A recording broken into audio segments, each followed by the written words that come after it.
nagpaparamdam ako kay Jeboy. Yung araw na yun, yung oras na yun. Alam ko kagad may idea ako paano nangyari kay Jeboy yun. Alam ko may idea agad ako. Alam nyo, mga pulis, alam ko, biktima rin po kayo dito dahil ng maling impormasyon na tinanggap nyo, pero kailangan pag-isahan natin kung anong dapat natin pag-isahan dito. Dahil alam ng Diyos, higit po sa lahat buhay. Diyos lang po tanging nakakaalam. Sino ang dapat? Ako ang hangad ko lang po talaga dito. Hindi tayo magkakalaban. May lamat lang namin yung katotohanan. Dahil wala naman po kami lalaban sa sigado ko. Pera-pera lang wala. Dahil kami nga po yung mga naghahanap buhay na hinahanap pa namin yung pinabubuhay namin. Dahil mangingisda lang po kami. Ang Senado ang magiging karma ninyo. Kung gaano kayo kaabusado doon sa labas at nagiging mga pilosopo at kaya nyo pakulungin o ipakulong ang mga walang kalaban-laban ng maliliit na mamamayan, dito matitikman nyo ang makulong. Ulitin ko lang yung tanong kanina, totoo ba na sinaktan ka ng pulis habang kinukuhanan ka ng statement nung idinila kanila sa stasyon? Oo, pinuntok po nila sa mga tagiliran ko po.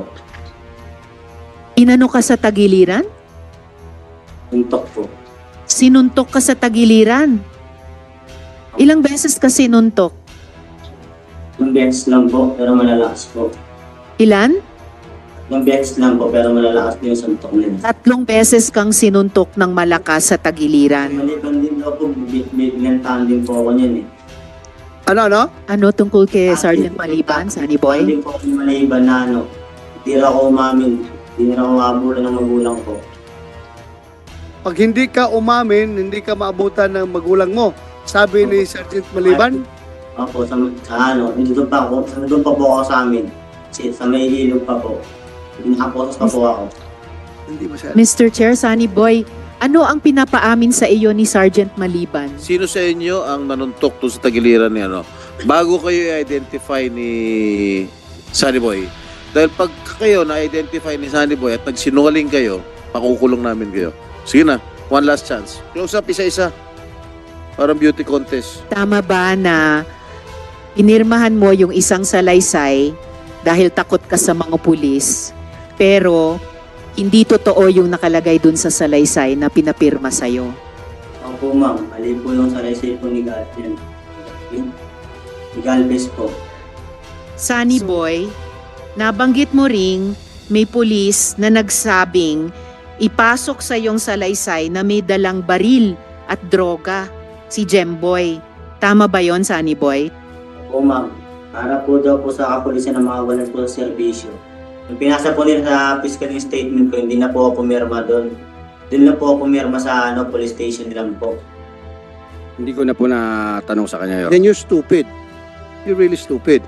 Kasi kung ako sa katayuan mo, bibigyan ako isang gamit na hindi ko alam paano i-operate bago sa akin, I will ask, pare, paano ba operate to? Turuan mo nga ako. Kasi, without you asking, wearing that camera, para kang tanga, lalakad-lakad dyan na hindi pala umaandar at hindi mo alam paano paandarin.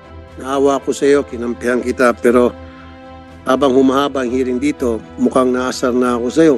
Kasi may kita dito yung pagiging inutin mo, sir. I'm sorry for the word.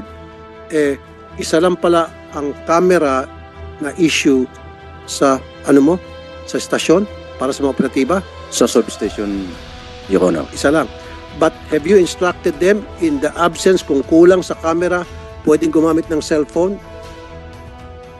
Hindi po ako nagkulang dyan, Your Honor. Sinabihan mo sila? Yes, Your Honor. Cellphone? Yes, Your Honor. Sino po mga sinabihan mo? Noong nag-conduct po ako ng talk to men, Your Honor, yan po ang unang sinabi ko na i-validate muna pag mag-operate, gagamit kayo ng cellphone, Your Honor. So, alam po lahat ng operatiba ninyo?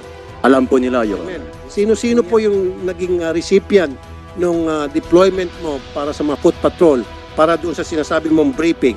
Who are the recipients? Sino ang mga nag-benefit noon? Dapat po yata, Your Honor, para sa turnover po yun nung... Kaya nga, sabi mo, lumalayo ka, huling-huli ka na. Una, sabi mo, gumagawa ka ng presentation, and then binago mo briefing, and then deployment, and then 101, etc. Kaya nga, doon sa effort mong yon, kung anong pa man tawag mo doon ngayon, magpabago-bago ka man, sino ang nakinabang? Kanino napunta yung effort mo? Sinong sumalo doon sa effort mong yon? Mga sumalo. Sino?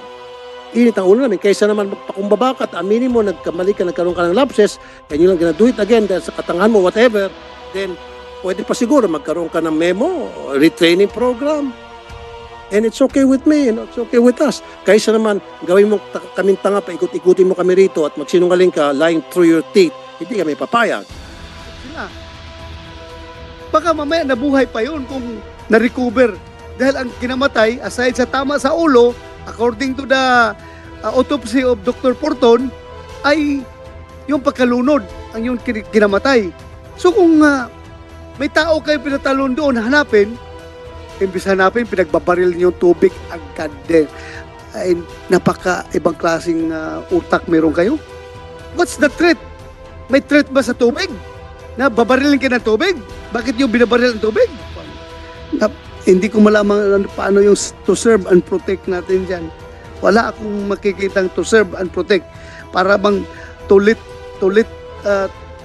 kill and to let him die himself doon sa ilalim ng tubig. Ang nakikita ko na very disappointing yung utak ng pulis. Na palagi nga iniisip lang, ang treatment doon sa tao na tumalon ay treatment niya is criminal pa rin. Whether or not criminal yan o hindi, dapat nakita ninyo na tao tumalon sa tubig, posibleng nalunod yon. Whether criminal yan, masamang tao yan o mabuti, nandun sa tubig. Dapat ang effort ninyo is paano siya masave, hindi yung paano siya mahuli ulit, treating him as criminal pa rin. Hindi nga nyo alam kung yun pala yung palang tao na hinanap nyo. O it turn out nga na hindi nga siya. Hindi nga si Bolivar pala yung si Jimboy. So ano ngayon? Dapat baguhin natin yung ating mindset na pagdating sa buhay ng tao, hindi porke kriminal, patayin. Parang gano'n ang iniisip nyo eh. Kriminal yan. Hindi dapat yan makalayas. Kriminal yan. Hindi yan dapat makasibat. Yun ang treatment ninyo eh. Pero dapat ang treatment nyo doon, biktima yan. Nahulog sa tubig. Biktima yan sa drowning incident. Kailangang masave ang buhay yan. Dapat ganun ang treatment natin. Nalaman nyo na pala na hindi pala si Bolivar yun. So hindi pala siya yung suspected criminal na hina-hot pursuit nyo. Ibang tao. Inosente. So ba't hindi nyo kaagad sinisid? Ba't hindi nyo winelcome yung gustong gawin ni na Miss Jessa na iligtas yung bata, yung kapatid niya? Anong hinintay nyo?